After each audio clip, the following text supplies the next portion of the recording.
মাম্মা, ওই ঝাল ঝাল চিকেনটা বানাও তো। ওটা তো ভীষণ ঝাল, কি করে খাবি? পারবো পারবো।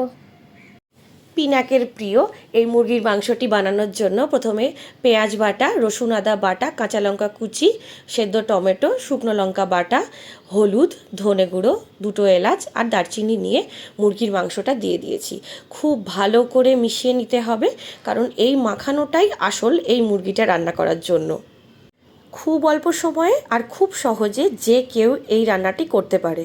দিলাম গ্যাসে বসিয়ে, ফুটতে শুরু করার পর ভালো করে নাড়িয়ে চাড়িয়ে তারপর এর মধ্যে সামান্য পরিমাণ নুন দিয়ে আরও কিছুক্ষণ ঢেকে রাখবো।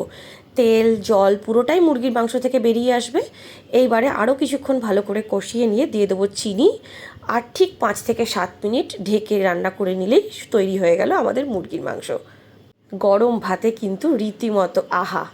এই মাংস খেলে জ্বর হোক আর সর্দি হোক, মুখ ছাড়ানো রান্না, ভীষণ ভালো লাগবে। ভালো লাগলে অবশ্যই লাইক, কমেন্ট এবং শেয়ার করবেন। ধন্যবাদ।